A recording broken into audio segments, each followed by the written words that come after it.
developed is a method of pollination which is more similar to buzz pollination, wherein the downward draft of the drones ends up vibrating the flowers at certain frequencies to dislodge the pollen.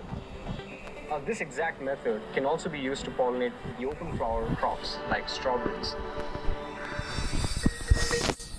One may argue that why not just use fans to do this? The issue is, fans have a certain kind of flow which is largely to just get the air moving. But that kind of draft of air is not what will end up dislodging the pollen grains. So you need to find just the right amount of vibrations that are present in your downdraft that will maximize pollination in certain flowers.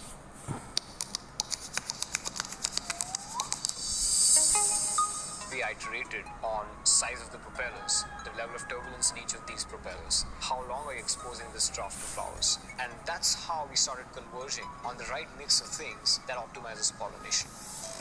We have reason to believe that our solution can improve yields by 20 to 30% as compared to manual pollination.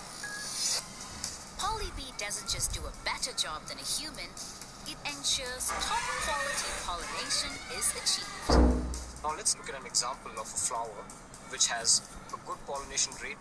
Now what I mean by rate is the number of female parts that actually have pollen grains deposited on them. So if you look at this example of a well-pollinated strawberry flower, you will see these tiny little yellow beads which are actually pollen grains deposited on a number of female parts which are in the center of the flower. And progressively, the female parts turn brown, which indicates successful pollination. Now here's an example of a poorly pollinated strawberry flower. If you look closely, most of these stigmas are fairly clean. There are no pollen grains on them, there are no beads. And this flower will not end up in a good strawberry whatsoever. And what better way than a taste test to prove that? When the strawberry flower is well pollinated, It's full of flavor because it's well pollinated. It tastes really nice. when the pollination is met just about okay, It's not too bad, but it's not really going to give you the price that you can get for a really well pollinated strawberry. and when the pollination hasn't gone well,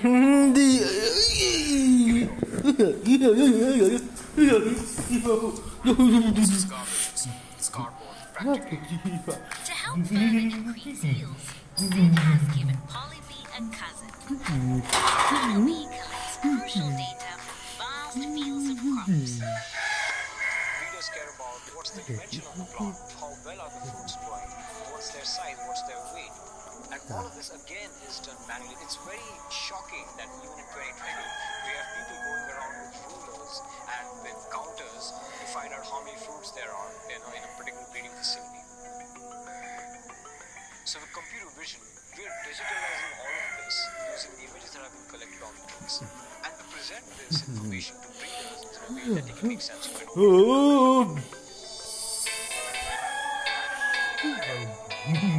By 2050, there's only 70% more food, and that is given the fact that the resources are dwindling. The walls are closing in, and the only way to solve this problem is by doing more for less. And that is exactly what pollination is.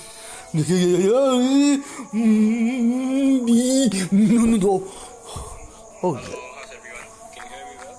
Leslie. Wish I could do the yoga live. Definitely, I can be an actor now.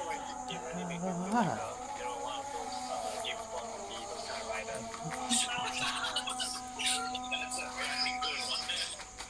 And that's Ellen.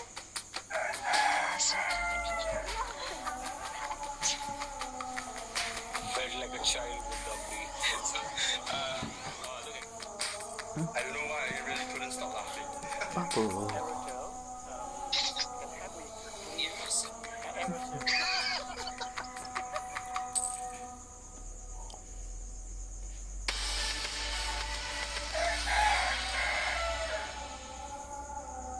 Wildlife photographer Elliot Ong goes back in time in search of a mysterious creature We have here the only mention of white crocodile.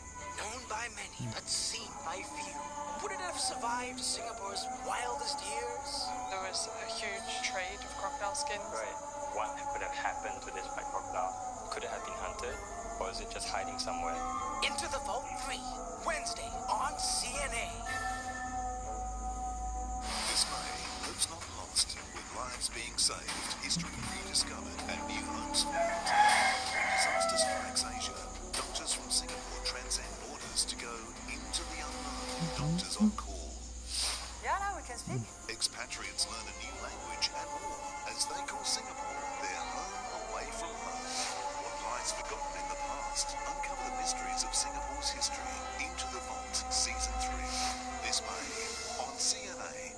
Singapore's job market is showing signs of improvement alongside an economic recovery a year into the COVID-19 pandemic. But professional mismatches and underemployed workers continue to be a drag on the labor force. On the next Asia First, 3 Singaporeans tell us how they're dealing with the joy, anguish, and disappointments as they try to maintain or build a career.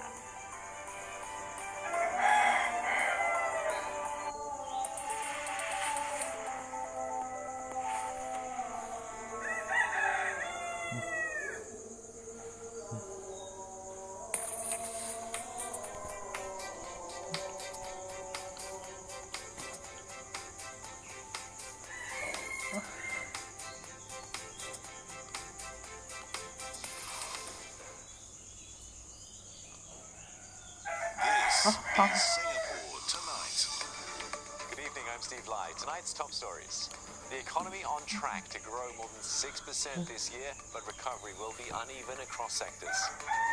The labour market continues its recovery. Latest estimates show total employment grew for the first time since the start of the pandemic. Thousands of dormitory workers tested for COVID-19 following a cluster at Westlight Woodlands Dormitory. Health authorities say it's to prevent another wave of infections. Fear and isolation grip Singaporeans living in India as it grapples with another wave of COVID-19 cases. Many are choosing to stay put. The best in women's golf prepare to battle it out on the green of Singapore. It'll be the first major golf tournament in the region since the pandemic hit.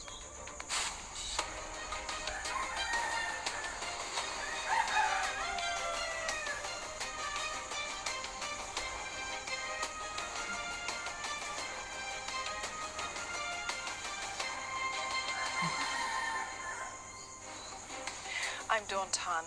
Also tonight, a rush to sign up for vaccinations in India as the country spirals deeper into a COVID-19 crisis. Many states say there are simply not enough shots.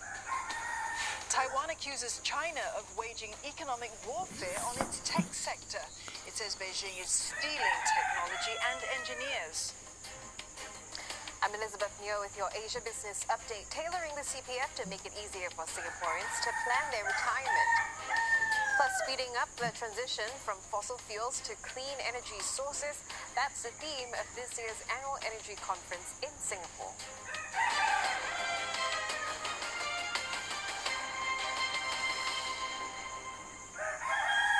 Singapore's central bank says the economy may grow more than 6% this year. It will be a rebound from last year's 5.4% contraction. That's barring any significant setbacks in a global recovery or a surge in locally transmitted COVID-19 cases. Heidi Young with more.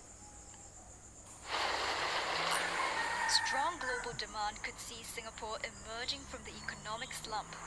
On the manufacturing front, factories will get even busier. That has to do with renewed recognitions on the need to invest in technology in a post-COVID environment. There has been, further company, investments into technology, into digital solutions, and that in turn has driven up demands for high-end parts and components, which obviously then bode well for Singapore's manufacturing sector. But the country's growth will be uneven.